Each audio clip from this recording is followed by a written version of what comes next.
السلام علیکم ورحمۃ اللہ وبرکاتہ۔ آج ہم فزکس کے فرسٹ چیپٹر کا لاسٹ ٹاپک سٹارٹ کریں گے۔ ہمارے لاسٹ ٹاپک کا نیم ہے سپر کنڈکٹیوٹی۔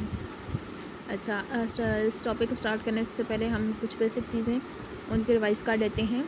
ہمیں پتہ ہے کنڈکٹرز جو مٹیریلز ہوتے ہیں، ہمارے پاس ایسے مٹیریلز ہوتے ہیں جن میں سے الیکٹریسٹی پاس ہوتی ہے، ٹھیک ہے، گزر سکتی ہے۔ اور ہمیں یہ بھی پتہ ہے کہ جب جو کرنٹ ہے وہ الیکٹرونز کے بہنے سے، الیکٹرونز کے بہاؤ سے بنتا ہے، اور جب الیکٹرونز بہتے ہیں تو ان کو ریزسٹنس کا سامنا بھی کرنا پڑتا ہے، ٹھیک ہے۔ یعنی ریزسٹنس مطلب ان کے راستے میں کچھ چیزیں آتی ہیں جو کہ ان کے بہنے میں رکاوٹ بنتی ہیں، ٹھیک ہے، ان سے الیکٹرونز ان سے ٹکراتے ہیں، اور ان کے ٹکرانے سے کیا ہوتا ہے کہ کچھ انرجی ضائع ہوتی ہے، ہیٹ انرجی ضائع ہوتی ہے، ٹھیک ہے۔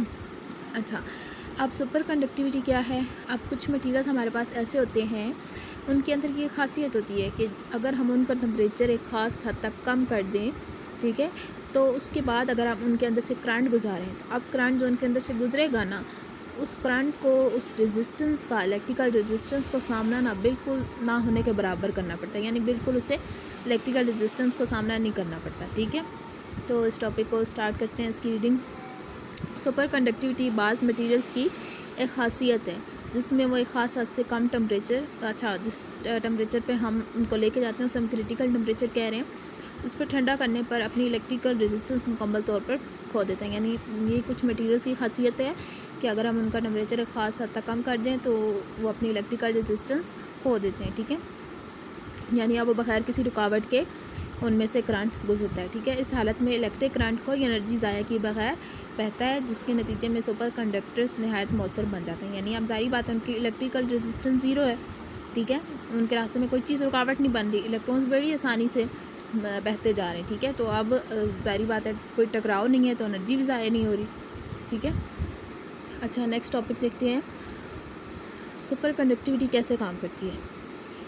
چونکہ الیکٹرونز کے درمیان کوئی ٹکراؤ نہیں ہوتا، ٹھیک ہے، یعنی اب ہم نے ان مٹیریلز کو ایک خاص ٹمپریچر تک ٹھنڈا کر لیا، ٹھیک ہے، اب ان کے درمیان ان میں سے جو کرنٹ گزر رہا ہے نا، ان کے الیکٹرونز کے درمیان کوئی ٹکراؤ نہیں ہے، کیونکہ ان کی الیکٹریکل ریزسٹنس زیرو ہے، اس لیے الیکٹرک کرنٹ بغیر کسی ریزسٹنس، بغیر کسی رکاوٹ کے بہتا ہے۔ شکل 10.14 میں ایک سپر کنڈکٹر اور ایک عام میٹل کے لیے الیکٹریکل ریزسٹیوٹی میں ٹمپریچر کے ساتھ ہونے والی تبدیلی کو دکھایا گیا ہے۔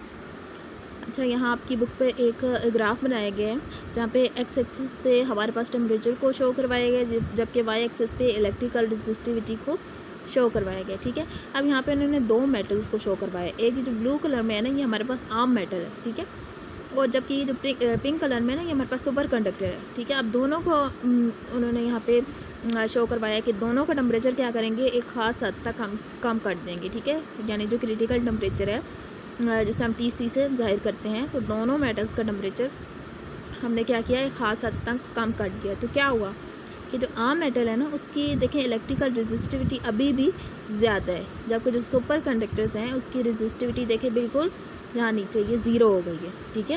تو یہی فرق ہوتا ہے سپر کنڈکٹرز اور عام میٹل میں۔ اچھا، اب ہم ان میٹیریلز کو دیکھیں گے جو کہ سپر کنڈکٹیوٹی دکھاتے ہیں، ٹھیک ہے۔ کچھ میٹلز اور سیرامکس جیسے چینی کے برتن وغیرہ بہت کم ٹمپریچر پر سپر کنڈکٹر بن جاتے ہیں، ٹھیک ہے۔ مثلاً مرکری کا ٹمپریچر اگر ہم 4.2 سے نیچے لے جائیں نا تو وہ سپر کنڈکٹر کی طرح بیہیو کرتے ہیں، ٹھیک ہے۔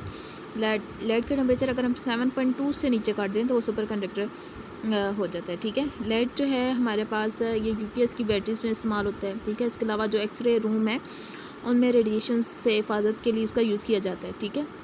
اور یہ جو سیرامکس ہے نا، یہ ہمارے پاس MRI مشینز جو ہے نا، ان میں طاقتور مقناطیس بنانے کے لیے اس کو یوز کیا جاتا ہے، ٹھیک ہے۔ اس کے علاوہ جو میگلیو ٹرینز ہیں، یعنی ایسی ٹرینز جو کہ پٹری کو ٹچ کے بغیر جو چلتی ہیں، وہاں پہ بھی اس کا یوز کیا جاتا ہے، ٹھیک ہے۔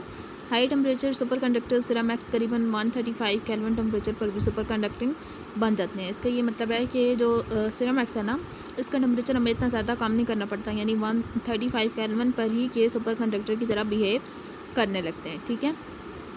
اچھا، ایک اور چیز یہاں پہ میں آپ کو کلیئر کر دوں کہ جو عام میٹل ہے نا، الیکٹریکل ریزسٹیوٹی اس کی بھی کم ہوتی ہے، لیکن وہ جیسے جیسے ہم ٹمپریچر کم کرتے جاتے ہیں تو آہستہ آہستہ اس کے ساتھ آہستہ آہستہ کم ہوتی جاتی ہے۔